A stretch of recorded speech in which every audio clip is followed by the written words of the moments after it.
The information provided on this podcast is for general information purposes only and is not intended as a substitute for professional medical advice, diagnosis, or treatment. Always seek the advice of your qualified health provider with any questions you may have. Never disregard professional medical advice or delay in seeking it because of something you have heard on this podcast. Reliance on any information provided here is solely at your own risk. This episode is sponsored by Stork. Stork is hosting their next luxury prenatal retreat this fall. Picture yourself at Miraval, one of the most exclusive resorts overlooking the Texas Hill Country. Each day, you'll be treated to farm-to-table meals, spa services, yoga, and more, all while sprinkling prenatal education from some of the best maternity professionals, leaving you and your partner feeling more prepared and relaxed going into parenthood. On top of these classes and workshops provided on site, you'll have access to 4 or more on-demand classes to watch at your own leisure. For more information on this priceless investment in your growing family, visit storkatx.com/retreat, also linked in the show notes. Space is limited, and don't forget to use code BIRTHBABY for $200 off. Doula Share is a free event happening in the Austin area on Saturday, October 21st from 11:30 to 2:30 at the Pflugerville Public Library. Come out and meet local doulas, check out their booths, and learn more about a variety of topics surrounding pregnancy. The first 50 people through the door will get a free swag bag. Be sure to register at the link in the show notes so we know you're coming. See you there.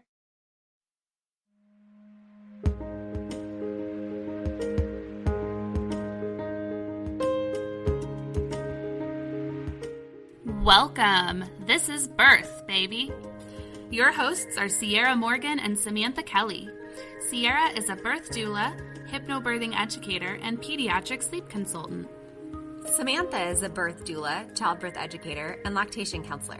Join us as we guide you through your options for your pregnancy, birth, and postpartum journey.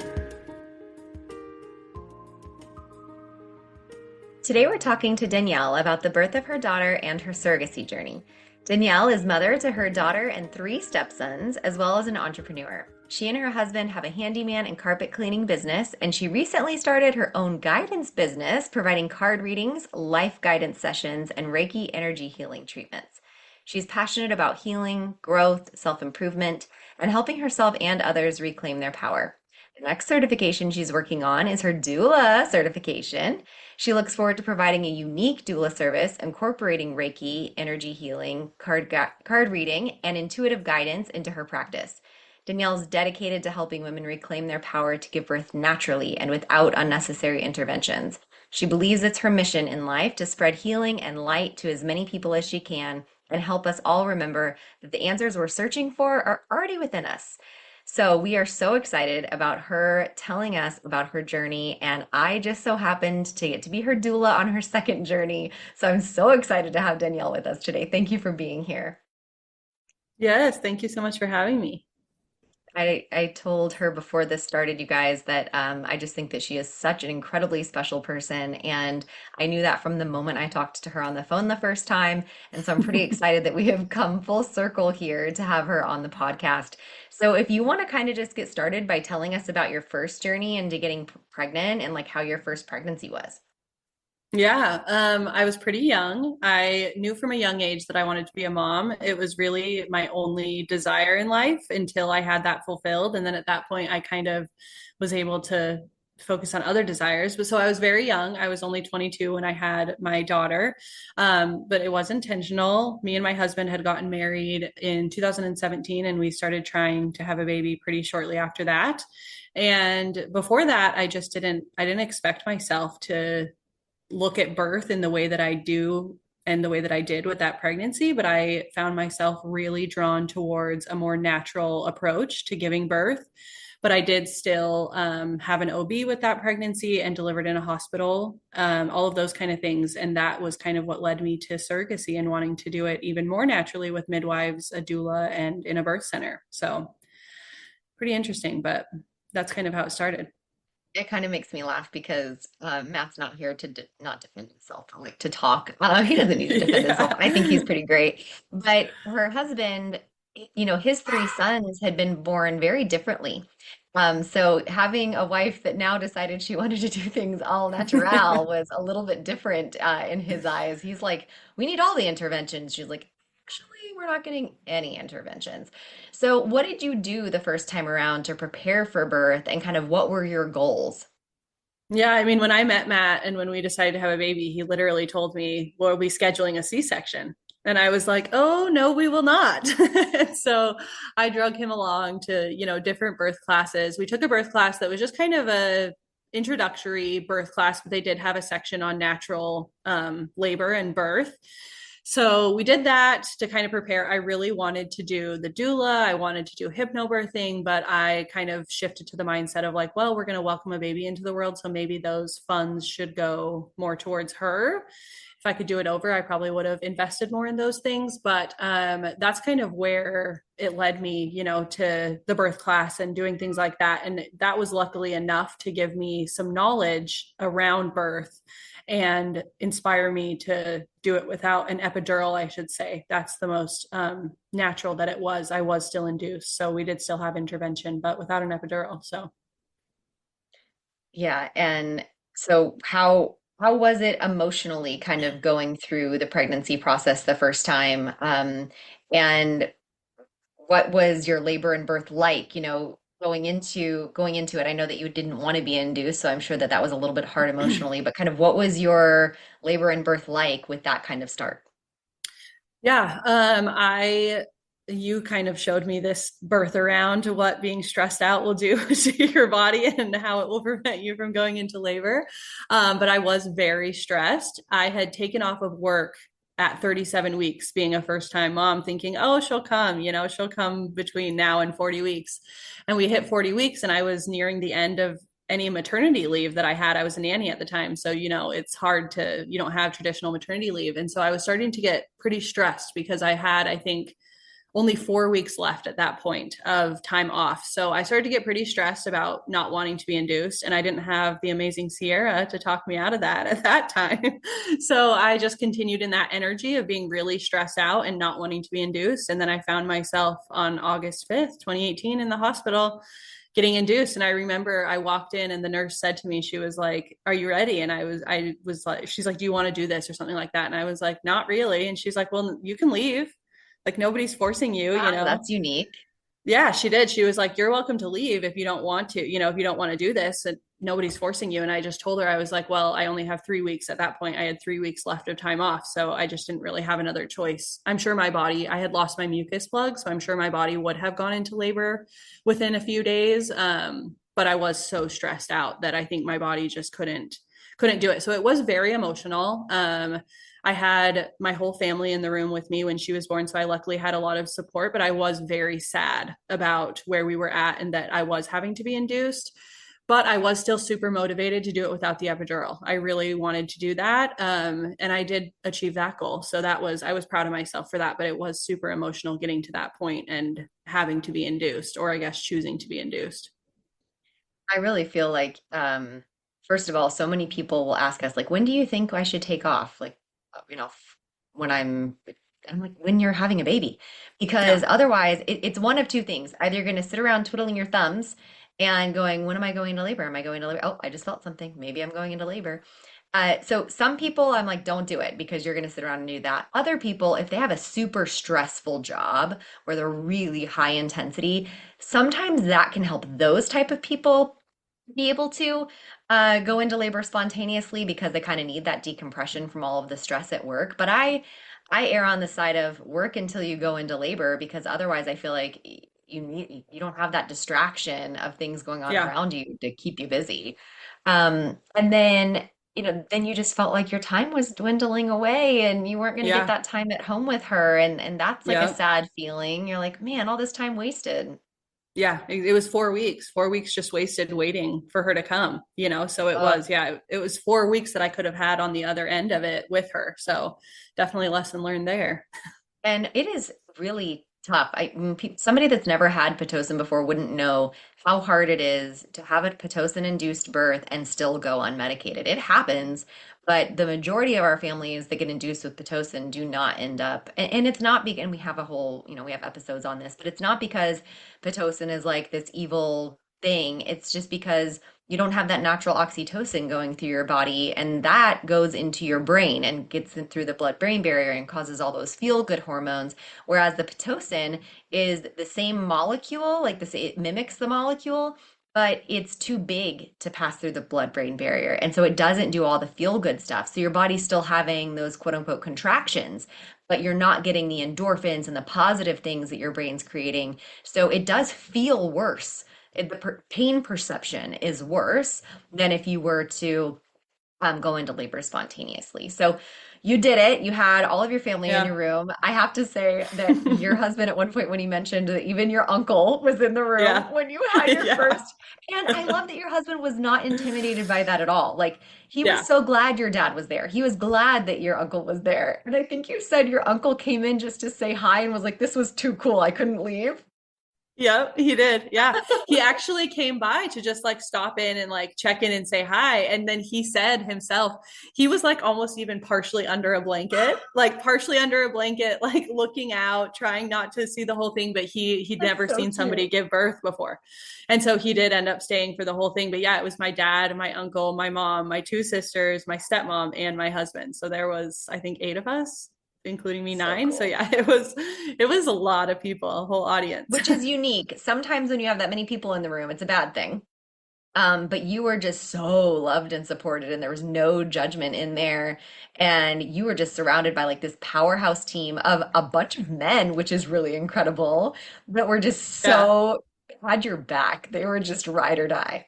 Well, and I couldn't have done it, like, honestly, without them because I mean, I wasn't in labor that long. Really, we started Pitocin in the morning, but I wasn't, they were measuring contractions, but I wasn't feeling contractions until I was on the max dose of Pitocin, and they were like, okay, the baby's head is in perfect position. We've been doing this all day. We're just going to release your water, you know? And so I was like, okay. And so they did that. And at that point, that was around like 5:30 in the evening.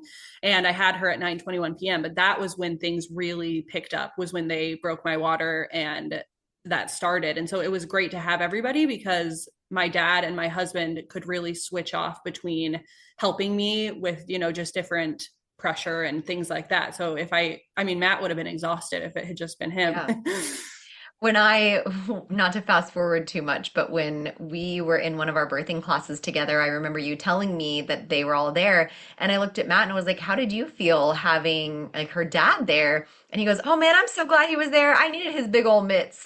Like he needed his hands. He's Yeah. like, that's why we need you, Sierra. Like I need an extra Yeah. set. I need somebody else with me by my side. So And that was how it went for our birth too. Like you were yeah, really the one, you were my support up until pretty much the end, right? I mean, Matt was there we emotionally, switched but off a little bit, but yeah, yeah, yeah. physically you were there. So It was so funny. Okay, yeah. so how was postpartum with your first birth?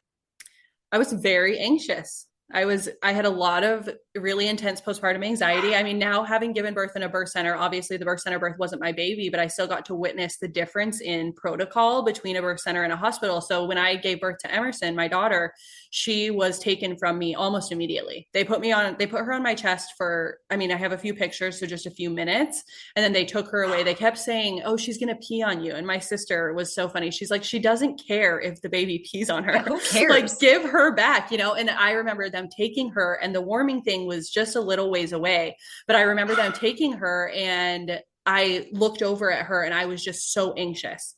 I just could not keep my eyes off of her. And that kind of started the postpartum anxiety. I deal with anxiety, outside of postpartum. So that makes sense why it came up. But I was very anxious, and that just kind of continued. It was really anxiety inducing being in the hospital because the nurses kept coming in and checking every so often, and they had all these strict rules like don't put the baby in the bed, and Emerson wouldn't sleep if she wasn't right next to me. And so I was really stressed right off the bat. And then she was considered a big baby. She was 8 pounds 9 ounces, so they didn't let me breastfeed her for almost 2 hours. Insert eye roll. Yeah, I was like, exactly. nobody can see me on the podcast, but I'm like, such a big, she is a big Yes. baby at 8 pounds, 9 ounces. Uh-huh. Get out of Yeah. here.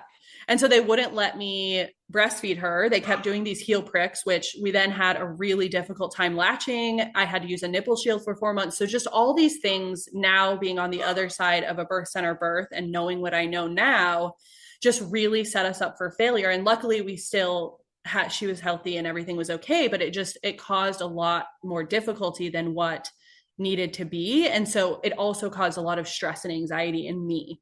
Starting breastfeeding was really stressful. And my nurse, I didn't like her at all. She was really aggressive. She checked me without my consent during labor. And then after the fact, she was also just still very aggressive. She was using fear tactics. Like when my body started pushing in labor, when I was giving birth to my daughter, she kept yelling at me and actually yelling. And because the doctor wasn't there, my body was pushing. The doctor wasn't there. So she didn't want me to start pushing. And she was trying to scare me and telling me that I wasn't fully dilated and that I was going to tear my cervix if I kept pushing, when in reality, my cervix was fully dilated, because as soon as the doctor got there, then, oh, wow, I'm fully dilated. Go ahead and push. You know what I'm saying? Magic. Yeah, just magical. And so those type of things, I think, contributed to my anxiety after the fact, because it was very stressful. But that continued. So I had a lot of postpartum anxiety with her. I was just very anxious about her well-being, about her, everything about her. I just would get very anxious. And so that was definitely something to battle and, combat and everything like that. So it sounds like even though you had a really good plan in place of what you would have liked, some outside factors really skewed your experience, and eventually you realized that was really not what you wanted to do next time. But what did that mean for you? Because like what made you decide that you wanted to do this again, and how did you decide that it was going to be surrogacy? It was so interesting because I remember before getting pregnant with my daughter, I just never even considered giving birth naturally. I always just thought I would get an epidural. I even remember I had a friend, one of my best friends in high school. She had her and 3 siblings, so 4 kids total. Her mom gave birth naturally. And it was just like this idea of like, wow, that's crazy. You know what I'm saying? And so when I got pregnant with Emerson, it was almost just intuitive. I just kind of knew that my body could do it. And for whatever reason, as soon as I got pregnant, I was so interested in giving birth naturally. And so, but it was my first pregnancy. I didn't know what I know now. So I didn't really even know the option of giving birth with midwives. I was just entering into this world of giving birth. And so I didn't know what I know now. So yes, I made this plan, had my birth plan, all of that. Fast forward to the birth, it went the way that it did. It was still beautiful and everything was okay, but there was just a lot of stuff that didn't sit right with me. And so I, again, intuitively just felt like there has to be a different way. Like there has to be a different way to give birth than this. I had no medical complications.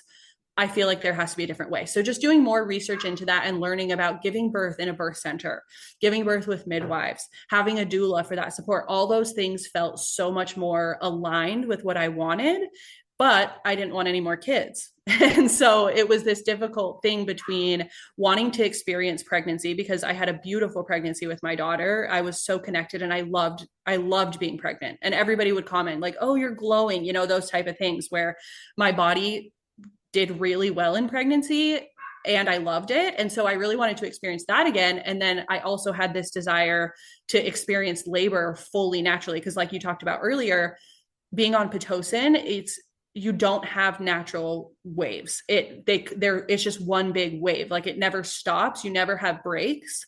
And so I really wanted to experience, I was like, if I can do this with Pitocin, I could do it without. And so I just wanted to experience that.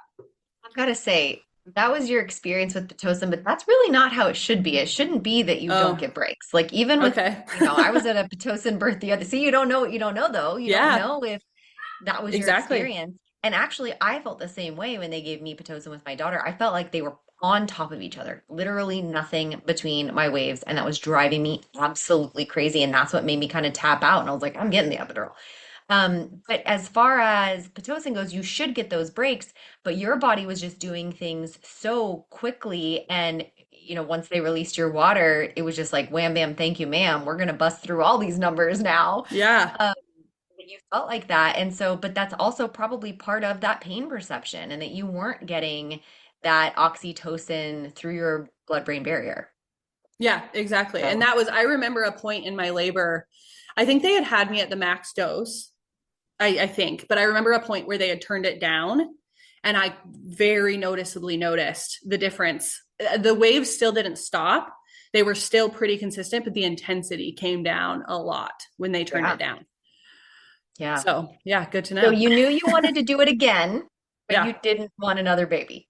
Yep. Had you ever, before you ever got pregnant with Emerson, was surrogacy ever on your radar? No, No. not at all. Even when I was pregnant with her. I Hmm. remember I was very sick with her at the beginning. I had really bad morning sickness with her. And I remember thinking, like, I think this is going to be the only baby that I ever grow because it was like from 6 weeks to 13 weeks. I was so sick. I would throw up every Funny that you morning. still did it again, but for somebody else. Yeah. Yep. Exactly. And then after that, from 13 weeks to 41, it was so easy. It was, Yeah. I felt better than I felt, I felt better pregnant than I felt not being pregnant. My body just felt so good. Yeah. So your motivation for surrogacy was I want to give birth, but naturally and without all of these interventions this time. Yeah. So what was the process like of starting that journey and finding a family that you wanted to carry for? Well, I took 2 years to even think about it. So I started thinking about it in early 2020 is when I kind of, my daughter was a year and a half at that point. I knew from the moment she was born, I never had the desire to have another, but I always had this desire to experience pregnancy and birth again. And so, I mean, I'm big into card reading. My card reader kept telling me, you're going to have another baby. And I was like, I don't think I am. She was telling me this from July 2019. She kept telling me I would do card readings with her and she'd be like, you're going to have another baby. She read my palm and she was like, you're going to have another baby. Just kept coming up. And so I was like, I don't know. And at that point, I really started thinking about surrogacy in 2020, like I said. And then I got really nervous about the postpartum anxiety part of it. And I just kind of, I thought about it for probably a good 6 months, but that part of it was just too nerve wracking for me. And I was probably too fresh off my daughter's birth and probably still dealing with some of that postpartum stuff that I just kind of put it out of my mind. And then I was working for a family at the time. I had been a nanny, like I mentioned, and the mom was pregnant. She was going to have a baby. And I felt so much envy in my body. I was like, I love, like, pregnancy, I just think is so beautiful. And I watched her and I was like, I would fold her maternity clothes because I did their laundry. And I Oh. was just like, oh, I want to be pregnant. And so I can't even remember what made me do it. But one day I really wanted to do it. And I looked up surrogacy agencies. I just Googled it and I applied to one. I only applied to one. I didn't even apply to any other ones. I just applied to one. Did And Matt know? Did no, Matt know you were applying? no, he didn't. I just applied. I was like, what can it hurt? I just applied and then kind of started doing that. And that's when I told my mom and Matt first that I was thinking about doing it. And both of them were very nervous. Oh, really? See, I Yeah. would never guess that with Matt. Well, I guess maybe because he just worries about you. Was it because he was worried about you? Yep. Or Yep. okay, that's I was gonna Yeah. say like your safety, your health. Because his That's where I can ex-wife, see. she had really traumatic births. Like one of their babies was born and they didn't get to see him for 16 hours because he like was pretty much not alive when he was born. He was like holding on, barely. And Yeah. so, he was very afraid of birth. Birth was a scary thing to him. And he thought, yeah, what if something happens to you and it's not even our baby? So, Yeah. Which is like mind blowing to me that that's where he came from because you yeah. guys, we'll get to it, but they did classes with me and I've never seen a dude so into it. Like Yeah. he should have been on this podcast too.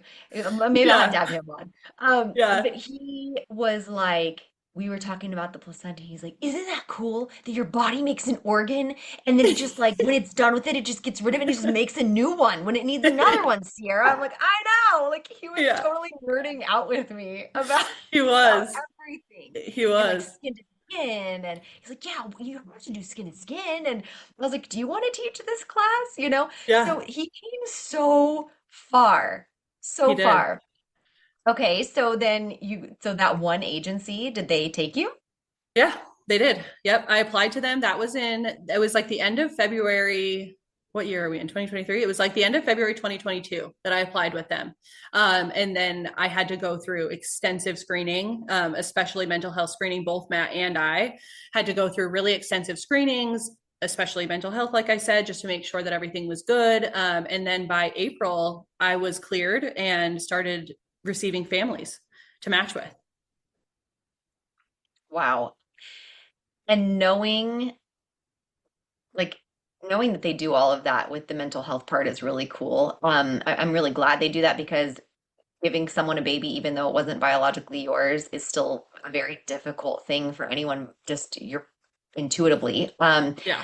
But again, not to spoil the end, but like Matt was so great with the intended parents. He was so excited for them. Like, Yeah.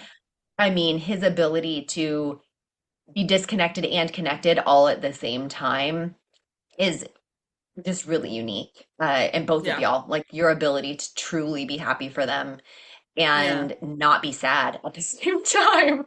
So, okay, so I mean, how many family, like, did you interview with a bunch of families or?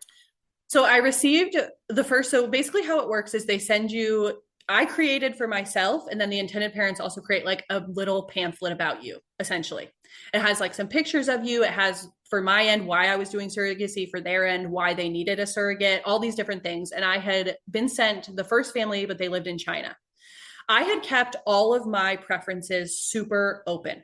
Um, because you have to go through all your preferences before you match with families so that you create your contract and each contract lines up. So they're only sending you matches that are compatible with your desires. So you can put geographic restrictions, you can put Like a anything, but I dating wanted app. to keep it. Exactly. Yeah. You just really, yes, it's basically like speed dating, but for surrogacy. And so I put all my preferences, especially geographically, very open, but I got a family from China and I decided at that point, I actually don't want to do like an international family because I did want a close relationship with my intended parents.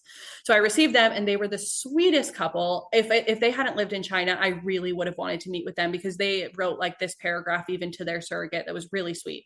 But so I decided no on them. And they called her an angel. They were like, "You'll be our angel." You know, they were just very sweet and grateful. Oh, But their location for me, I was like, China's just a little too much. I want a closer relationship than that. So I said no to them. And then I was sent another profile, and that was the intended parents, that the only intended parents I ever met with. We did a Zoom call and talked for probably, I don't know, an hour and a half to 2 hours. And then after that, you have a few days to decide if you want to match with them. All of that felt very unnatural to me. I didn't like that process. I felt like I needed a lot more time, and I would have loved to have been able to meet with multiple families at a time and then decide. But that just wasn't how the agency worked. They only let you meet with one family at a time. And then within 4 days, you had to give an answer. oh wow, that's hard. It was really Could hard. And you, so I what if met with you them. said no and then interviewed a couple of others and was like, actually, I'll go back to the first? Like, would they have allowed that? I don't know. I wonder if they would have. I I'm don't know. I always didn't looking even for a way to try. get around, Yeah. always looking for an out. Yeah. All that they said to me, I asked them, like, can I receive multiple profiles? And they were like, no, we only give one profile at a time.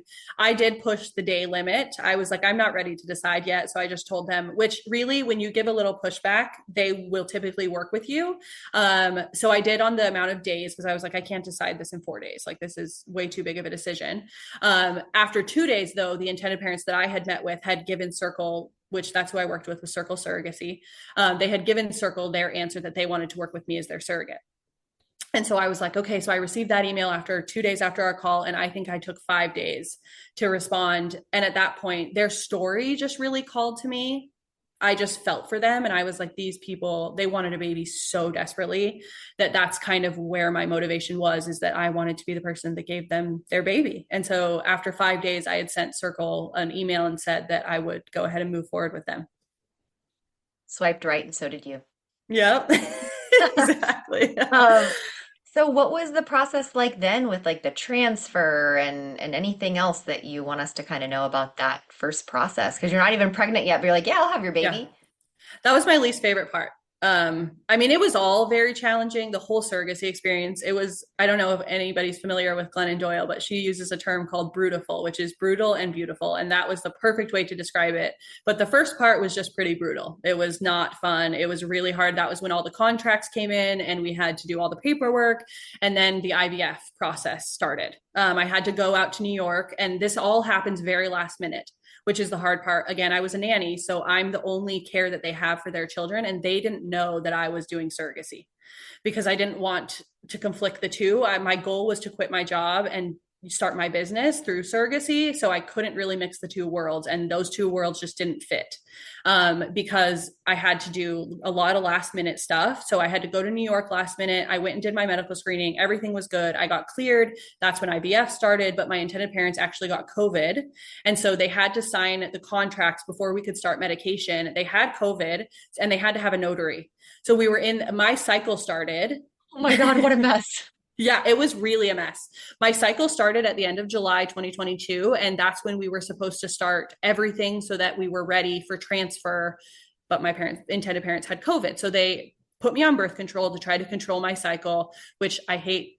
I hate the birth control pill. It just gives me a lot of really I don't like the side effects. So that started it off kind of yucky. So they did that. And then I started all the medications, the estrogen. I couldn't even speak to what exactly the medications are because there was so much of it. I have to say that that's actually probably the part that surprises me the most that you were willing to do, just knowing you. Yeah. That was such a sacrifice to your body, not only carrying a baby, but that was like what you wanted to do. The medication route and all of the intrusiveness of that process was a huge sacrifice to how you usually treat your body. Exactly. And so that was really hard for me because the medications come with a ton of side effects. And so your body is, bloating, acne, just feeling uncomfortable, just not feeling good in your skin. It was just all really not fun. And then on top of that, the stress of my job, I was constantly calling in because I had to go to local monitoring at a local IVF clinic that was 82 miles round trip from my house. So it was intense and it was just intense. That's the best way to describe it. So all of that happened. They were trying to manipulate my cycle. I was going to monitoring at least once a week, and doing blood draws and all. So there's a lot of painful experience to do with IVF. And then the injections themselves are not fun. They're incredibly painful. They burn. Anybody who's been through IVF knows what I'm talking about. It's just not fun. And you have to do that every single day. You're supposed to do it for up to 10 weeks. I was doing it for 5 days. And then so you do it for 5 days before the transfer, and then you go for the transfer. So I started the injections, flew all the way to New York, had gone to local monitoring here in Austin. My uterus was good. They gave me the clear to go to New York, flew all the way to New York, got there, was incredibly stressed. They went to check my uterus and my lining was shrinking.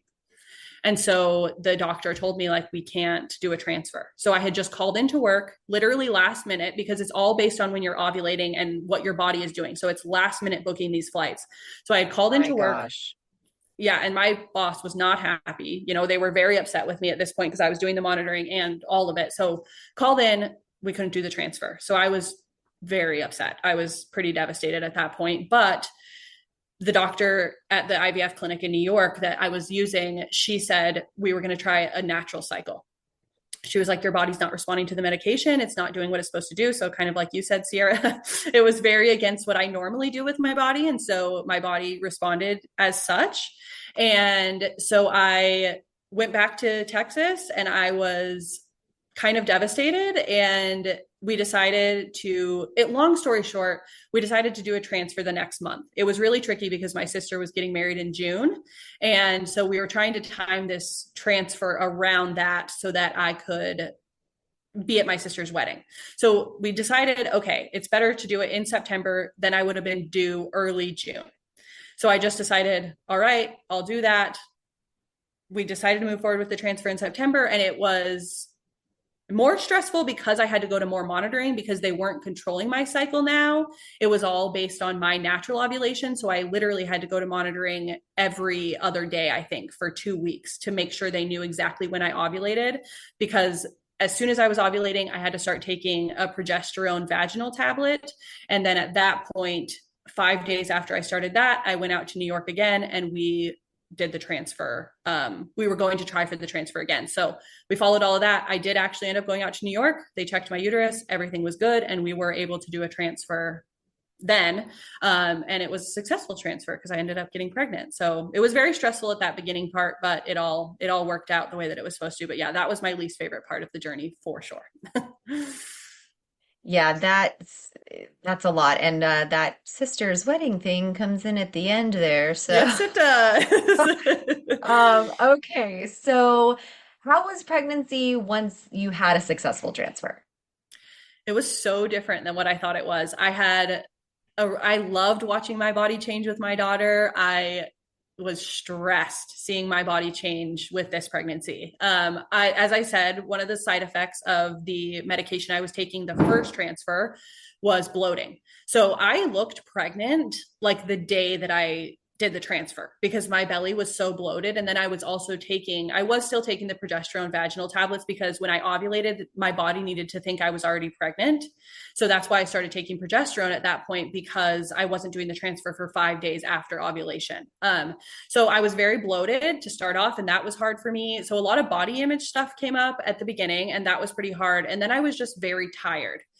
So I didn't have a lot of energy. And I did end up having to quit my job before we even did the transfer because, like I had mentioned, things just were not working out. And so I was in a state of a lot of stress because in surrogacy, you don't start receiving your base payments until there's a heartbeat. And so I wasn't getting paid pretty much anything. I was making $200 to go to these appointments a month. So that would cover like fuel or whatever, but I wasn't being paid. So I had to quit my job, which was my income. So I was very stressed at the beginning. But as time went on, it was very different. It was a very different. I couldn't get attached to the baby like I did with my daughter. I couldn't get attached to the pregnancy like I did with my daughter. And I never foresaw any of these things. I just didn't think about how it would be. I just thought I would look at my body as I did the first time around and how beautiful I thought it was, and that I would just be in bliss like I was with my daughter. And I just wasn't. I was definitely having a hard time with it. So it was challenging. It's interesting to hear you say that now after the fact because I was like really impressed with Mm. how comfortable you seemed. And it was also, when you talk about like the not getting, you couldn't get attached in the same way and like you couldn't have those same feelings, it was very much impressive that you were able to disconnect and be connected to the pregnancy, just like Matt, I was saying. Like, Yeah. I really just couldn't believe how open you were. Like, you're like, I really don't want another baby though, Sierra. Like, that's Yeah. why I can do this. I Yeah. really don't. So we kind of started joking, right? Like, once you hired Yeah. me, we kind of would talk about like, let's talk about all the great things about you Yes. having this baby. Let's talk about how awesome it is that you get to go home that first night and Yeah. sleep and there's no baby that's covering Yes. you up. Well, and So we just honestly, I may not kept have glomming onto communicated. those. Yeah. Yeah. I may not have communicated this with you as clearly as I should have, but you were really what pulled me out of a very dark place. Starting those Oh, I did not hypnobirthing know that. classes. Yeah. Starting those hypnobirthing classes with you gave me the first glimmer of hope that I had throughout the whole thing. So you really helped me a lot more than you Wow, probably yeah, know. I did not know that. So Yeah. for everyone else, we did. So first of all, Danielle called me out of the blue one day. I think you cold called me and we I just did. talked. And then Yes. you were like, but I just love you and I'm really probably not going to interview anybody else. And I was like, Yeah. okay. I literally Uh, asked Sierra, I'm like, I haven't interviewed any other doulas. Like, do you think I should do that? And Sierra was so awesome. She's like, if you want, she had no scarcity about being chosen as yeah, my doula, but I didn't feel the need to. Same thing with the agency. I just, for whatever reason, intuitively knew. And you were like, I that's not joke after the surprising. fact. Yeah, I joke after the fact, but I'm like, I would never give birth without Sierra again because you throughout the whole thing, like you were just so in tune with my needs. And from the very first class, truly, you pulled me out of a really dark place. I was going through a lot Was of one struggle. of my favorite things about our relationship was felt like there was just like this deep knowingness between us. Mm-hmm. And Mm-hmm. even, there were times when we even had to have, Danielle had a meeting at the birth center with the intended parents on Zoom, and the midwives were there in person with her. And she let me know, she's like, hey, we're having this. Is there any way that you might be able to come? And I think it was pretty last minute that you told It me. was literally 5 minutes before the meeting. But I didn't have an appointment right then. So I was like, yeah, I'll do it. And I hopped on and I was kind of thinking, I don't know how useful I'm going to be here, but like, sure, let's do it.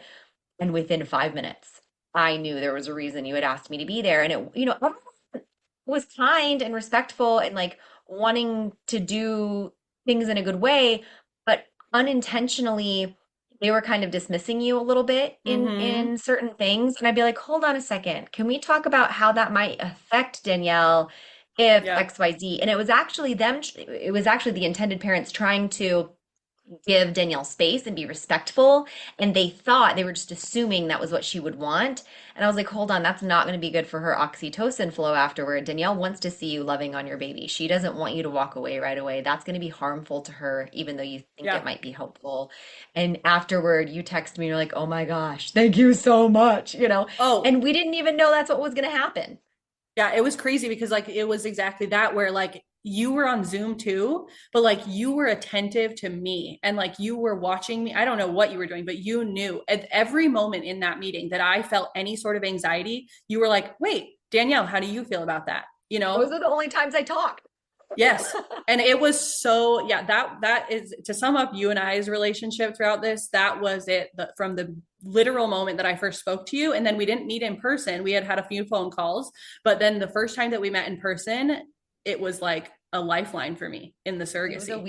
It was like you don't get that a lot of times in your lifetime, that deep Yeah. knowingness between someone. And that Yeah. was really special for me too. Totally. You guys, everybody listening knows that we are a co-doula team, and this was a co-doula client. But because I had so many private one-on-one hypnobirthing classes with them, it was kind of like I'm calling dibs if I can't. And Samantha Yeah. loved them too, but I just Yeah. had We had love so much Samantha too. one-on-one. Hmm. Yeah. And I was like, we can both go, but I don't even Yeah. care if I'm not on call, I'm going. I have to go. Yeah. Yeah. And I also had gotten to talk to the intended parents because they hopped on to a couple of the Zooms for the childbirth education classes. So, and we had exchanged some emails as well. So, emotionally, we've talked a little bit about how the pregnancy journey was. As it came to an end and it was time to go into labor, what happened and what was kind of important for you that would go differently this time? Yeah, first off, if I don't think I will ever do it again, but if I do ever find myself in a situation where I have to give birth again, I will schedule absolutely nothing, nothing for the whole month. A month around the Yes. due date, in front of and at the end, like a whole month around the due date, before and after, just nothing. Because both times that I've been pregnant, there was some sort of pressing date at that I needed to have this baby out by, right? And so that just does not work with pregnancy. But so I was in a really good state mentally. My sister, she was getting married and she was kind of, you know, nervous. She was very nervous about the birth and about the timing and everything like that. And she really wanted me to be pretty recovered by the time her wedding came. But for everybody who doesn't know, I was due June 8th and her wedding was in another state on June 24th. So as time got closer, I was still feeling really good. I was trying to just kind of let her have her stress and let myself feel like I trust the timing and everything like that. But then once I hit 40 weeks and my body was, I mean, it was very clearly preparing for labor, but labor was not, was not coming at that moment. I started to get a bit stressed and I started to think like, okay, the same mentality came back with my daughter of like, I don't want to be induced. I don't want to be induced. I don't want to be induced. And I started to fall back into this stress cycle. And again, Sierra came in to save me. Sierra texted me and she's like, because her and Samantha were checking in with me all the time. Like, how are we feeling? How's it going? All this stuff. And I was very clear and honest with them about how I was feeling. And so one day Sierra had texted me. I don't know what, that was on Sunday. That was on I think Sunday. so. And what date was that? I can't remember the date. Well, I had her the 13th. So I think that was Sunday, the June 11th. And Sierra had texted me and said, how am I feeling? And I was really sad. I was having a really hard day. So she was like, you know what? We need to talk on the phone. She's like, are you ready for a come to Jesus meeting with Sierra? And I was I like, did. That's like okay. that's my go-to. Like if something's going, I'm like, all right, Yes. y'all, we gotta have a come to Jesus case. Yeah. So you texted me that and I was like, yes. And as soon as we got on the phone, you were like, what's going on? I just started bawling my eyes out and you were like, okay, you just heard me out. You were like, what's going on? And let me say everything I needed to say. And then you gave me your wisdom back and you just told me, you were like, okay, stop worrying about the wedding. Like, stop worrying about the wedding. This is your big day. That's her big day, but this is your big day. So you deserve to have the day that you want also. She You deserves had her done day. so much planning. Yeah. Like you had gone through so much, so many flights, so many Yes. medications, Yes. this was the culmination. This was your Christmas day that was only going to happen Yes. one time in a lifetime. Yes. And I was so bummed for you that it was just being overshadowed. I Mm-hmm. was like, yo, can you pay attention to yourself for just a second? Yeah. Like, Yeah. yeah, And it that was was so important for us to exactly focus back.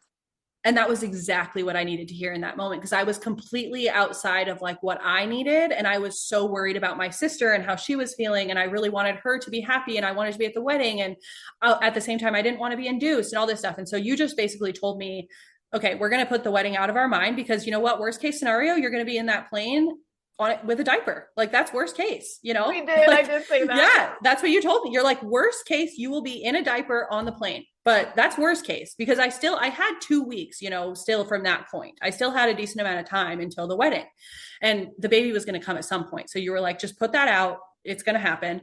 And then you told me about what stress was doing to my body. And you said to me, you were like, this is what's happening. And I mean, I'll let you go into all of that, you know, science behind it, but you were telling me this is what's happening to your body, and your body will not go into labor when you're this stressed out. So we need to figure this out. And you let me cry, and Your then fight or flight was kicking in because yeah, you were feeling really out of control. And another piece of it, you love your stepsons, absolutely. But I always say this, yes, if people are in town or you have older kids and you feel like they are not taken care of, which those are your 3 older kids, and you yeah, also have your, Emerson. And so, but you had to make sure that all of them were going to be taken care of when yeah, you went into labor. And I think that your mom was in town, and like she if you was. went into labor, she would have been around, and Yeah, which is not a bad thing. But if all of our things are not taken care of and our ducks aren't in a row and we don't feel like we can be in our own space quietly, our endorphins are not kicking over, our oxytocin is not kicking over, and we're yeah, not able to get into that space to go into labor. And so, even though they were not negative stressors, you love having your stepsons, you love that your mom was there, they were still stressors. And yeah, so, it was still something out of the norm of what you do on your everyday normal basis. And yeah. so, we had to, once those things finished up, we could have a baby. Yeah. And that is what you told me essentially, is you were like, okay, so I did have my stepsons. So we have them for 30 days in the summer. So we had them for 17 days at that point, and that was our last day. So we were on the 17th day, and having 4 kids is just stressful. I love them, but it's just stressful. It's just how it is. It's a lot going on. And then my mom, yes, she was also in town, and she was amazing and supportive, but I was also still I knew that she was trying to support my sister and me. And we were both going through, it was just difficult. And so I had actually also asked you, I had texted you, I think maybe Sunday night, I had texted you and asked you if we could do that meditation that we did in the hypnobirthing, the fear release.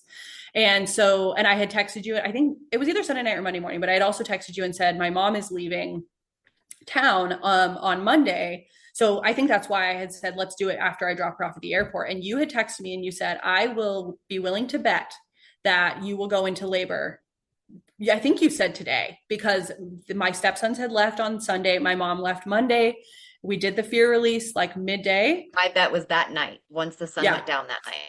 Yep. Which Sierra won the bet, because we did the fear release around 3 p.m. on Monday. It was like a 30-minute meditation. Yep. We had done Yep. that. And then by 5:30, my mucus plug released, and I texted Sierra and Samantha, and I was like, hey, just to let you know, and they were like, okay, let's keep an eye on it. And sure enough, active labor started right about then. My waves started being timeable at 7 p.m. that night. So Sierra was right. I was so stinking excited. And guys, I'm not, I got lucky, but I sure was happy that I was right, because I Yeah. knew that you needed it. Like, just mentally, you needed it. And I was like, she has to go to a hospital and get induced. I'm going to be so mad. Not that that's the end of the world, but dang it, she was a surrogate just to have this Yeah. darn out of hospital birth. Like, we Yes. cannot be induced. Yeah, and that's exactly right. And that was, I think, again, it just kind of speaks to the knowing. For whatever reason, our bodies really synced up through this experience. And you gave me knowing at moments that I didn't have it. You just were able to give me clarity. I remember I still tell people, a little fast forward also, but I still tell people about how powerful it was, that moment. And I don't even think we had discussed this, but there was a moment when I was in labor, we were getting super close to pushing. And I looked up at Sierra and I was like, this is so powerful. And she looked back at me and she goes, not more powerful than you, though, because you are making them. And I don't think you even knew, but that was one of my affirmations that I was using. And I don't think I even told you that, but that was an affirmation that I had used leading up, preparing when I would do my hypnobirthing meditations. That was my favorite affirmation. And somehow you knew to tell me that. So it was just beautiful. It was just I have like chills all beautiful. over my arms and my eyes are watering. It was really cool. It was really cool. It was. So, all right, so we know what we wanted to have happen differently. Now we've gone into labor. what was the birth of this little Miss like? Oh my, it was so beautiful. I mean, you were there, you can attest to it, but it was beautiful. My midwives kept telling me throughout the pregnancy, like, you're going to need to be careful when the time comes because you're used to Pitocin. So you're going to be expecting it to get to that point and you're not going to think it's the real thing. And that was certainly true because I was laboring. My waves started being timeable, like I said, at 7. I texted Sierra, I texted my midwives, I let them know I'll update you if anything happens. But I just went through the night. I was using the app that Sierra suggested, Freya, right? Is what it's called, I think. Yeah, Freya. I'm like, you want to be a sponsor, Freya? I Yeah. love that app, and I wish I It made was money off of incredible. every time I Yeah. recommend it, but it's really great. So I was using that app to time them and they were timeable. I did not think that I was in labor. I did not think I was in labor because it was, I mean, I could feel them. There was intensity behind them, but I just was like, there's no way this is real. So at 5 a.m., I was like, okay, through the night, I'd been laboring. I'd been kind of sleeping between the waves, but it was very broken sleep, obviously. So at 5 a.m., I was like, okay, I can't lay in bed anymore. So I got up and I called Sierra and I remember she answered with her, I had just woken her up voice and she's like, hey, what's going on? Sierra lives a little over an hour from me. So she had also told me, like, I need you to be really communicative with me Yeah. throughout this so that I can make sure to get there and have enough time. So I called her and I was like, here's what's been happening. I don't know if this is real or not, but Sierra obviously knew. And she was like, okay, I'm going to get ready and I'm going to come. And I felt guilt, honestly. I was like, I don't know if this is real and Sierra's going to come all the way down here. But anyway, Well, Sierra because got to they were my house. sometimes like eight to 10 minutes Yeah. apart, I think, at that point. But I was like, I don't care, I'm coming. And I Yeah. texted Samantha privately and I was like, she might not technically need me yet, but I think that me being there is going to calm her enough to where she can let go and go into Yeah. labor. Which it did. You got here at about 7:20 in the morning. My husband was getting our daughter ready for school. I had a friend coming to get her and take her to school. And Sierra came in and she just like, I was on my couch and I was in a state of a little bit of fear until Sierra got here. And then when she got here, I just completely relaxed. I had been laying down on my side and having a lot of back labor. And Sierra was like, all right, let's flip onto your hands and knees. She had me do a couple different exercises to help because I think she didn't tell me at the time, but knew that the baby was probably in the wrong Yeah. position. And I so thought that the baby was a little bit OP. yeah. And so she was like, okay, let's do this. And then the labor totally went into the front. And what was it? Within an hour, we were heading to the birth center. Oh, once we did the sideline releases, um, yeah, I think, and I knew that we had to wait until Emerson was picked up by your friend. Yeah. I knew once she was gone that you would, even though you wanted her to be there and we got some really sweet pictures of you all together, I Oh, knew that yeah. once she was gone, we would be able to have you totally let go. You're like, she's on her way to school now. Now we're Mm-hmm. good. Which it did. And yeah. And so once we did those sideline releases, I think within an hour we were at 2 to 3 minute apart ways. And actually they were at 4 to 5 minutes. And we called the midwives and I was like, hey, I know that technically like they haven't been a full hour at this rate, but I really think that things are going to start picking up. And they're like, yeah, I think you should come in. So we start getting ready, and little Mr. Matthew going around. I joked with him. He still didn't have a shirt on. I was like, hey, could you put a shirt on? Because we gotta go. Yeah. And He to was tell like, everybody, Matt showed dishes. up. Matt showed up on my first phone call with my intended parents without a shirt. So if that tells you anything about my husband, our first phone call with my intended parents on Zoom, he gets on without a shirt. I did not know that. That is Yes. hilarious. He never wears a shirt. So Y'all, he's just a good old country boy who is working yeah. hard with his hands. Yeah. And he just does what he needs to do. I don't even think he notices, to be honest. I don't think he knew he He didn't have a doesn't. shirt on. Yeah. And he always says, he's like, I just grew up in the desert. I didn't wear any clothes. So it's just like feels the most comfortable. Yeah. But But yeah, I yeah, was like Sierra told hollering him, at him get a to put shirt. on his shirt. And then you cracked me up because, I mean, once we realized we were leaving, things started going quickly. Your body was like, Oh, yep, okay, game on. so And quick. so quick. And you were like telling him to go upstairs and get Emerson's baby book because that was one of your Yep. things you wanted to look afterwards since you wouldn't be cuddling a baby. You wanted to kind of look at her birth book and we were going to have somebody Yep. bring Emerson to you. And you can hear him upstairs, and me and you were in the Yes. garage, and we're in the garage, and we can hear boom, boom, boom, boom, boom, boom, boom, which is Matt running around upstairs trying to find the baby book, and he's hollering like, "Which one?" And you're like, "It's the one on the far left, dates." And I was like, "Yo, we gotta go!" And it was Yeah. just like we were laughing. She was however many centimeters and laughing Oh, in the yeah. garage in We between hip were. squeezes. Yep. And then we headed to the hospital or the no, the birth center, and I almost got pulled over. because Yes. I was booking it and I didn't even realize how fast I was going. I was just so in front of them, you guys. There was no reason for me to need to speed, but I was so excited and We driving were. fast. Yeah, we were. And I remember Matt's like talking to me and he's like, "Oh my God, there's a cop." And I was like, "Just be quiet. You're stressing me out." I was in like such a nice flow. The car ride was not fun though, because I Like, don't kill was my so, vibe. yeah, I was, but I was so far along in labor, which I didn't know, but the drive was not fun. That was definitely, luckily we only lived like 12 minutes, but it was, yeah, it was, the drive was hilarious. Matt's like, "I hope Sierra doesn't get pulled over," and she didn't, thankfully. But yeah, you and Erica, Matt were whole both speeding. story. Yeah. And yeah, so it was pretty funny. But yeah, within an hour of you getting there, Emerson was picked up like I think 30 minutes after you got there. And then that was at like 8:30 a.m. I think is when we left to go to the birth center.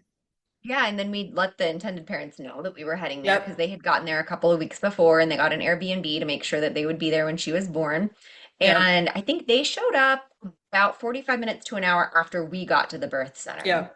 So what was it? Oh, tell them about when we got to the birth center.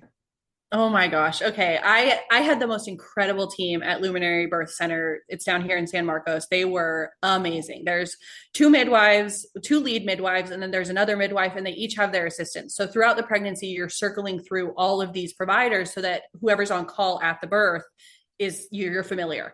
So there was this one, I loved all of them. They were all incredible, but there was this one midwife student that I just loved so much. And Sierra always told me throughout our hypnobirthing classes, the birth team you get is the birth team you need. So just trust that. And I just kept hoping that this one midwife student would be there. And she was the first face I saw when I walked in the door. So I opened the door. Actually, Erica came out to meet us, right? Yeah, she did. And I remember her son, I didn't know it was her son at the Had time, her wiped adult out. son.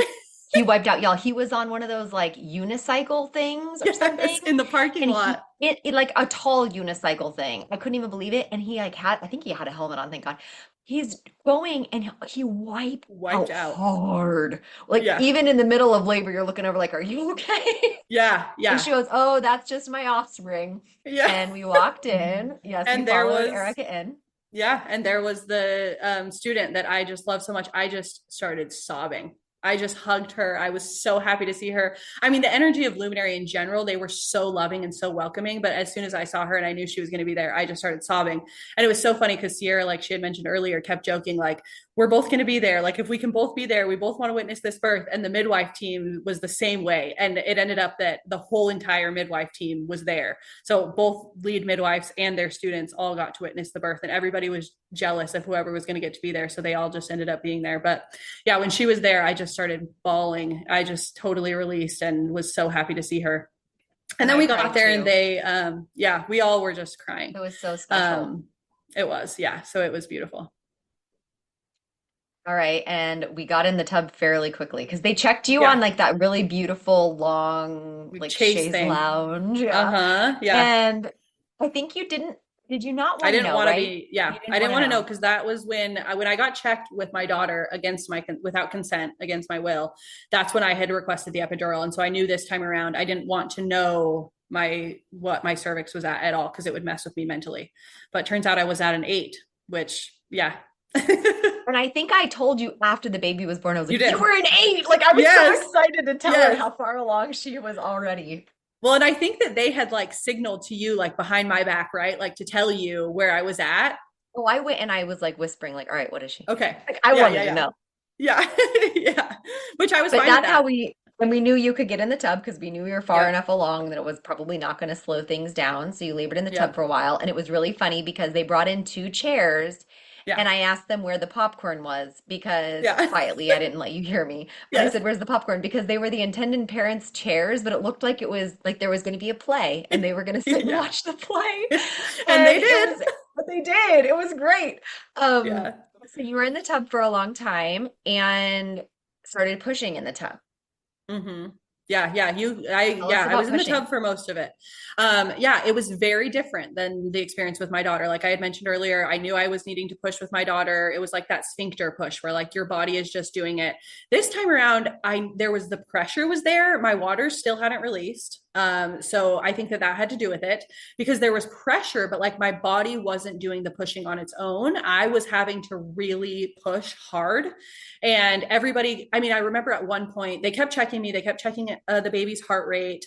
You kept helping me. You know, at that point, Matt kind of took over and was really there for me. I was not wanting much touch at that point. I just needed, you know, more like words and Which was love at so that hard for point. me. I don't know if Yeah. you know that. That was so hard for me because we had been so touch. And then Yes. all of a sudden you were like, not anymore. And I was like, Yeah. okay. And then I just backed up. And I Yep. didn't take it personally. But then I was like, oh God, how can I help? Only because Yeah. that had worked so well. You know, some people are just Yes. like that and it's fine and I go through with it. But for you, I was like, okay, whoa, role change. And so when people Yeah. ask me, what's your birthing, you know, style or sense or whatever, I'm like chameleon because I Hmm. have to be able to same with Samantha. We have to be able to ebb and flow for what people need. So I became the water Hmm. boy. I became the Yeah. cold washcloth lady. Yep. I Yep. became more doula to the intended parents too, because I was trying Yep. to help them understand what was going on. So And you Matt was also definitely like kept right giving there. me, yeah, you also kept giving me a lot of words of affirmation. Like I remember at one point, I was aware of something that you were like, how are you aware of this? Like you're in labor. And I was like, that's being a You highly were sensitive person. you were telling Matt how to use the camera before the birth Oh, yeah. photographer got there. You were trying to Yeah. give him a tutorial on how to use the Yeah. camera. And he was like, how Yeah. do I zoom in? Like it's blurry. It's blurry. And like you're doing everything. It was Yeah. cracking me up. And then you were telling us like, I was I don't wanting to know, braid something my needed to be. hair. Remember? Yes, you braided your Yeah. freaking hair. Yes. Yeah. And remember, So I'm like funny. mid braid and another wave comes on and I'm like, hold on. Yes. And you were cracking up. But anyways, so you really took over. Like, I think that that was at the point when you told me like they're not more powerful than you because like, you know, you're creating them. And so you really took on that role of like emotional support. And Matt just kind of came in with light touch. He didn't have to do much. You know, he really actually helped me to like keep my hands open because I was pushing so hard and trying to push this baby down so hard that like I was so tense. But anyway, so then at one point I just remember like I felt like I this was the only point in the birth and the labor that I was like, I can't do this anymore because I was so tired. I hadn't slept well. I was just super exhausted at that point. And I remember I was on my back. They kept having me kind of switch positions and try to get her down. I had asked them, like, is everything okay? Because it just didn't feel like it felt with my daughter. My body wasn't pushing on its own. I was physically pushing.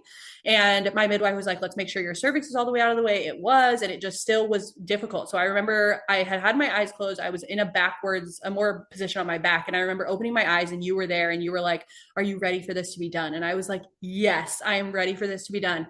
And you were like, okay, I think that we should see if they'll release your water because your waters are still intact. And I think that this is making it more difficult for the baby to come down. And so they all agreed to do that. We did that. And then bam, I got that sphincter push. And it was the most intense. With my daughter, the pushing was a relief. With this one, the pushing was the hardest part. And she did end up being almost 2 pounds bigger than my daughter. So it makes sense. Yes. So that, you know, in those moments, I remember too, just being really empathetic for the intended parents Yeah. because when you asked if everything was okay, I could see their faces and they're like, oh God, like here Yeah. they have agreed to an out of hospital birth, you know, Yeah. with their baby, which is really, I'm amazed that they did Yeah. that. And that's, I'm glad, but amazed. They were really having a lot of trust. And then I was trying to kind of help them understand that, you know, this does take a long time and it's okay that pushing takes a long time. Well, when the baby's head came out, you were on hands and Oh, knees, yeah. right? We have a picture of literally, if you do the live picture, her hair is floating in the water. She had so Yes. much hair, That was the first thing. I remember her head was born and I reached down and felt just like I did with my daughter. And I had like a handful of hair. She had waving. so much hair. It really Yeah. was incredible. And then, you remember what the midwife told you? I don't know exactly what she told me, but I do remember her head was born and they were like pulling on her. And I remember the force of it because it was moving my whole like back up. And then my midwife, I guess, are you talking about when she was like, all right, we got to get out of the tub? Yeah. And she like Yeah. tapped your butt on the side, like tapped your hip Yep. twice, like, we gotta Yep. go. And Yeah. that's when my videoing stopped Yes. because I knew I had to help you get out of the tub. And y'all, the tub is beautiful, but not conducive to getting out of it with a baby's head between your legs Between your legs. because you already have to be wide. And then, like, you're it depends on how tall you are. If you can get down and out Oh without yeah. having the baby's head hit the side of the Hit, tub when you're getting out. yes. I remember thinking So like, you want me to do what? you said Like, that, I think, out loud. yeah, I was like, how do you expect me to do that? Like, and Yeah. that part is a total blur. I have no idea how I got out of the tub. I have no idea. I think Matt was under one arm. I think I was under one arm, and then the midwives were kind of lifting you, and we all just Okay. guided you. And you know what? Mom strength, because you just did what you had to I do. guess. Yeah. You And like then I did a went to big try to leg sit kick with down. one side. Yeah. Yeah. Yeah, you like And then, almost sat on her. yeah, because the head was out and it was so intense to be in a standing position. I like go to sit down. That's right. Because you guys did have my arms because I like went to squat down and everybody was like, no, no, no, no, no. You all lifted me up and then bam, Sierra's recording again. And she did a literal flip out of my birth canal. And there she was. The midwives caught Oh her my God. I started the video, you guys, right as, I mean, right it was in just time. perfect timing, Yeah. right as the baby came out. And I'm not kidding. She did like a somersault flip An when she actual came flip. out and immediately pooped. Yes. Was pooping Like everywhere. all in one fell swoop. Yeah. Um, and we were all so freaking relieved that Oh, it was, she yeah. had a little, she was a little sticky in there. Uh-huh. And then once we got out of the tub and you were able to push that way, she just came flying out. And your Yeah. husband was the cutest thing because he was so Oh, freaking yeah. excited. And he looked over at the dad and was like, it's your baby. Like, look, you're a Yeah. dad. He was so Yeah. excited for him. And we Oh, have and all then we that on walked. video. Yes. Yeah. And the intended parents did get a photographer to come and be able to Yeah. capture those moments, which was really cool. Um, and then we kind of, once the cord was cut and everything, we Yeah. kind of quickly brought you over to the bed. So we walked Hmm. with you, and one of the sweetest moments was the dad reached over and touched your shoulder and said thank you And I as you wasn't even walked aware of it. by. Yeah, Yeah. it was really sweet. Yeah. So tell us kind of about those first moments after she was born and how that Yeah. was emotionally for you.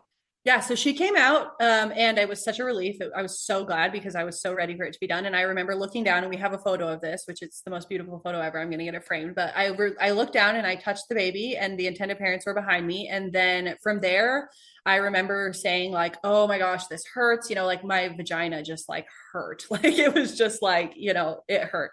And I had to walk from the tub over to the bed, which was probably, I don't know, like 15 steps. It wasn't far.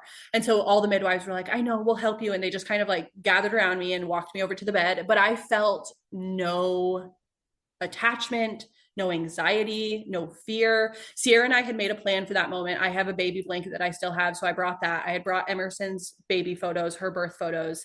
So I brought all that. And then her and I, me and Sierra's plan was to inspect the placenta and the cord because I didn't get to do that with my daughter in the hospital. They just kind of like whisk it all away. And so that was me and Sierra's plan of like, she's like, we'll nerd out on the placenta and the cord to get you feeling really happy and excited because it was something I really wanted to do. And so that's what we did. We went over to the bed and I think I was bleeding a little more than they wanted because they gave me an injection of Pitocin to stop that.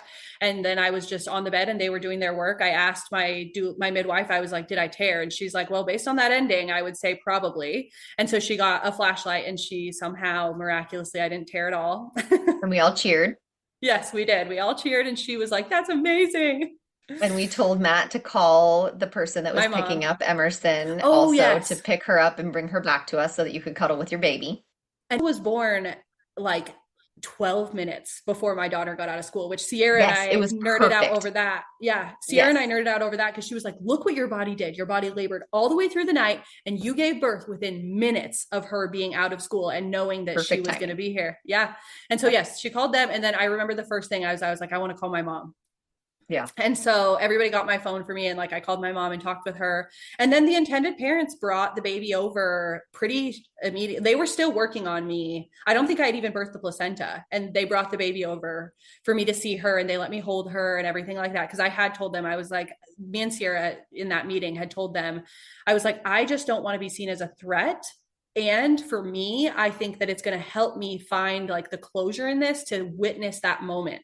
I wanted us all to be together for at least a little bit after birth so that I could witness that moment and kind of go back to that moment with me and Emerson, that moment of meeting her for the first time. And I wanted to see them have that. So they were so amazing about that. And they brought her over and it To was be just, able to yeah. be so happy for them Yes, was it was really cool. beautiful. Yeah, it was Like that was your beautiful. oxytocin It producer. was. And honestly, remember how excited I was about seeing the placenta? Like I loved it. Yeah. The midwives like showed me the sack that she was in. They flipped it over. I got to feel the cord. And the coolest part was that the intended dad, he got to cut the umbilical cord on the baby's side, but then the midwives let my husband cut the cord from the placenta on Oh, my I side. forgot about that. That was so Yeah. cool. It was Your so husband is so cool. into it. Oh my Yes. gosh. Matt He seriously was. is one of my favorite dads ever.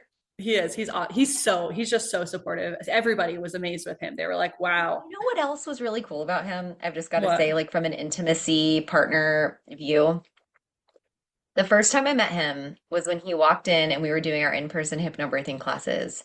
And he like didn't even see me at first. He just immediately walks over to you and he kisses you. And he sits down Yeah. next to you. It's like making me cry right now. You Yeah. guys, this man loves her so freaking much. He thought Yeah. she was so beautiful, even with someone else's baby in her body. Like Yeah. every extra curve and pound and acne spot she's saying she felt like she had, all of this, he loved him. He didn't Yeah. care. He just was like, my woman's a goddess, you know? He does. And Yes. he does. Like he thinks women are so amazing and powerful and like sexy and the Yeah. whole process to him, there was nothing that he shied away from at all. No. Like he's looking at the Uh-uh. placenta with us, you Yeah. know. And Yeah. not that every man needs to be that way. My husband's a great husband and he has zero desire to Yeah. hear anything about birth. But the fact that, especially where he came from with having three sons that were born in such a different way, to then having his daughter born in a different way, and then now this one really even The different, other end and of the being, extreme. oh my gosh, absolutely. So we got well, first I went and got In and Out. We had Yeah. to go get In and Out. I went and got Everybody it, and asked me. I Yeah. got Emerson hers also so that she could have, Yeah. you were like, she'll be really bummed if she doesn't get a burger. I was like, yeah. Yeah. So Yeah. I'm getting that for her, even though she's not there yet. And I come back and they've weighed the baby, and drum roll, how much did this baby weigh? 10 pounds. On the dot. Yeah. You had a 2-month old. Yeah. Are we kidding? Yeah. We all knew she was big. I remember Big. you say, because you passed her between the intended parents to me, because you were on the bed with me. And so Yeah. the intended parents handed her to you and you passed her to me, and you're like, I She's can't wait to heavy. see how much she weighs because this baby is heavy. Yeah, like we knew she was heavy and she was a bigger baby because you could just tell. Yeah. She was like the amount of chunk on those cheeks, I can't. Oh my She gosh. was Yeah. delicious. And Yes. um she was super heavy. And what's crazy, you guys, is like this was the intended parents' sperm and egg. So it Yep. was 100% their baby. Y'all, these are not big people. These Oh are my gosh. petite people. Like the husband's tall, but they're Yeah. pretty normal people. And Yeah. she's petite. She's very thin. And they were both normal sized babies. Yep. So no one, and there was not gestational diabetes, nothing. Like we were Nothing. not, there was no high risk, nothing, you guys. This baby should not have been. Yeah. And So fine. the intended parents told me that she is the biggest baby that has ever been like recorded to be born in both of their lineage. Like So clothes weren't fitting this shit. yeah. She got to Yeah. wear, I think, her brand new like onesie one time because it barely Yes. fit her and we had to like Yeah. really squeeze her into that thing. Yep. So healthy girl, Yep. amazingly happy parents. How was it once they left and you settled in? Thankfully, it was exactly what I hoped it would be. I just felt completely content, completely at peace. I was so happy because our relationship throughout the pregnancy, it was guarded. It was, and understandably so. They had been through so much loss. It was just very guarded.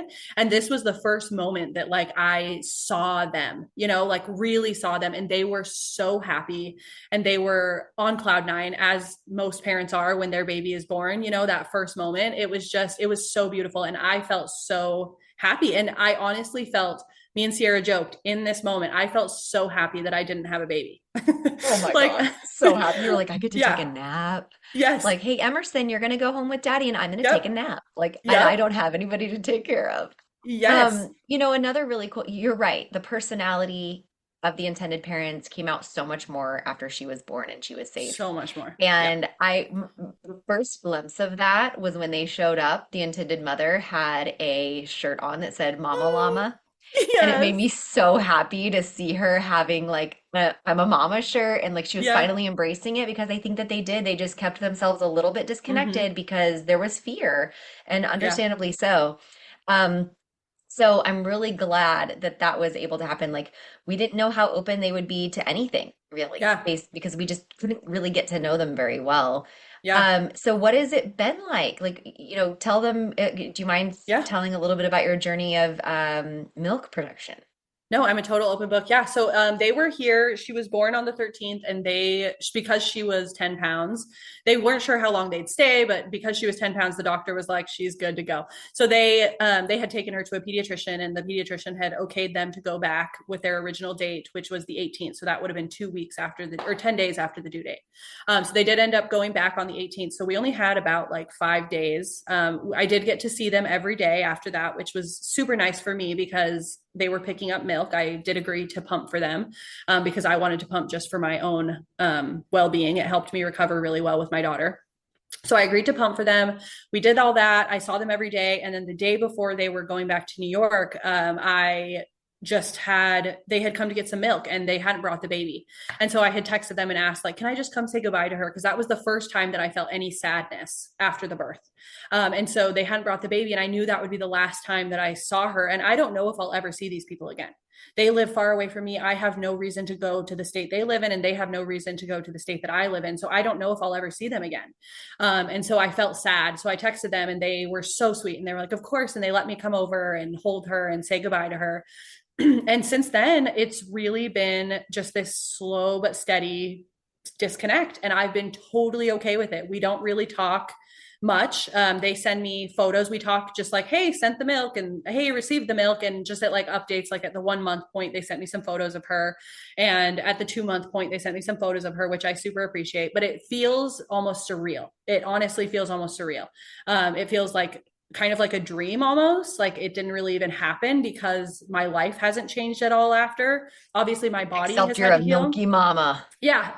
Except for I'm producing, yeah, like I produce a ton of milk, and so I've been really fortunate to be able to give that to them, but then also donate to a bunch of moms in my community, which has been so fulfilling. I've loved being able to do that and give back and help moms have the magic that is breast milk without, having to pay a ton of money for it, or it's been beautiful to be able to do that. And I'm really grateful that I can provide for the baby and a bunch of babies in my community. So it's been amazing. I'm blessed to have an oversupply, which I had with my daughter as well. So I have just a ton of milk that I'm giving out and giving to the baby. And it's been beautiful. It's been a really, really beautiful experience that feels pretty surreal. You know, Another thing we didn't say, but they were also open to letting your daughter hold their daughter. Yes. And that Mm-hmm. was really cool. So after the baby was born, Emerson did get to hold her Yeah. and get to like kind of look at her. And your daughter had like this chronic cough that she had had for so Yes. long. And I Yes. remember telling the intended parents, I promise that she's had this for a Yes. long time. Like the doctor said, Yes. she's not contagious. I guess my kid, I'm sitting here dueling Emerson basically at this point, Yes. like having her back that she's not contagious. But they Yep. were totally chill about it Yeah. and they let her touch it. How did she do with the baby leaving and with the Yeah. transition? I was nervous about it because there was two times in the pregnancy where she asked, like, can the baby stay with us? And I was like, no, she can't, these are her parents. And she luckily was very involved. She got to see, I talked to them every week. That was part of our contract, that we had communication on the phone via FaceTime every week. So she saw that. She, saw me talk to them. She got to meet them when they came to Texas before the birth. We had gone out with them a couple times. They had come over to my house for dinner. And so she got to see them, but I was a little bit nervous as to how she was going to be. And she was very shy. She was open to like touching her and stuff. And then they had come over to my house a few times after we left the birth center. And she never really opened up. But I think that for her, it was good to have that closure to see the baby and see like, oh, okay, this is how it is. And see the baby go with the mom and dad. And all of that I think was good. But the most that she felt is she was so happy that I had my body back. She kept, being so happy that Oh she my could lay on gosh. me. Oh my gosh. At the birth center, she even said, Mom, can you jump on the trampoline now Yep. with Yep. me? Tell Yep. how old was she at the time? She's She was 4 at the time, 4. right? Yeah. Uh-huh. Yeah. So, and you were like, oh, I need a few weeks, but I am Yeah. excited to jump on that trampoline with you again. Yep. Like Yep. she was so excited, just like us, celebrating the Yeah. things that were going to Yeah. get to happen now. Exactly. And that was her MO. You know, she was so happy to be able to lay on me again. She was so happy that I could pick her up. Obviously, I couldn't write as soon as, for a couple of weeks, but I told her, I'm like, my body's now healing. And then we're going to get to do this stuff. And like, she still asked me just yesterday, she wanted to go to the park and she's like, Mom, you can run again, right? And I was like, yep, Oh I my can run again. gosh. I love So that. yeah, she's happy to have her mom back. So I yeah, bet. it's been beautiful. And everybody in my family is just happy. We're all just happy with how it went. We're happy that the parents have their baby and that we still have our family and that we're all healthy and happy. And it really has just been, ever since the birth, just kind of a blissful experience. It's been So just glad. really amazing. I've been really lucky and it's just gone exactly how I hoped it would. This part of the journey has been Yeah. exactly what I hoped it would be. So So what advice would you give to somebody that's either planning their own birth or also if they're considering surrogacy? okay. I mean, the main thing is make it an estimated due date. That would be my number one piece Add of 2 advice. weeks to the estimated due date. Yes, like because it just helps us to not get so stuck on that day because it's estimated, and the baby's going to come when the baby wants to come. So that would be my first piece of advice just for anybody giving birth. And if I ever give birth again, I will not schedule anything within a month, like I said. So that would be my first piece of advice. And then specific to surrogacy, do your research would be my best piece of advice. I think people do it with agencies and without. For me, the agency was necessary. There's so many things that are so personal and it's business, but it's also personal because you are making money to be a surrogate. There's a business side of it. There's a contract side of it. There's all this business side, but it's a very personal relationship. And so without a middleman there, it can be really tricky to navigate those things. And so for me, working with an agency was definitely for my first journey, I wouldn't have done it any other way because they were an incredible buffer, and Circle Surrogacy was just amazing. They have a team for the surrogate and they have a team for the intended parent. So there's no clashing lines there. So each party is very supported in what they need and what they want. And so definitely I would say do your research, talk to other surrogates before you decide to do it. That was a huge part of my journey, was talking to surrogates, getting their experience and their, tips and everything like that. And then just really try to be in a state of flow, because that was something that I had a hard time doing. And I had a very, kind of concrete way I wanted things to go. And that caused just some more stress. IVF is very up in the air. It's very unknown. You can't keep it rigid. You have to go with the flow. And so that's one lesson I learned, is to just kind of flow with it a little bit more and allow the experience to unfold as it's going to, rather than having these really strict preconceived ideas about how it's going to go. And that would really be the advice that I would give to anybody wanting to think about it or experiencing it. I just think you're the coolest freaking person. Thank you. I think you are I'm too. so thankful that you came on and told this story. I think that this is going to be so invaluable to people, especially those considering a surrogacy journey. Yeah, I agree. Can you tell people if they were interested in some of those really cool offerings that you do? I know it's not what we're here for, but I would love for Yeah. people to be able to find you. Do you want to tell people how to find you? And I'll add them in the show notes as well.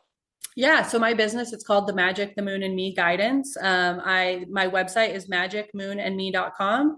My Instagram is Magic Moon and Me, and you can find me with the Magic, the Moon and Me Guidance everywhere else: Google, Yelp, Facebook, everything like that. So yeah, I'm super excited to do my doula certification and kind of see how I can incorporate Reiki energy healing and card reading and I'm very metaphysical. So all the metaphysical stuff into that, I'm excited to see where it takes me and just help empower women. I'm really passionate about women getting their power back in regards to birth, because I think it's been taken from so many of us. So Well, I feel super blessed to have been part of your journey, and you made my job easier. You already had so much background when you came to me. You basically just needed me to cheerlead all of the things you already thought were true and tell you they were.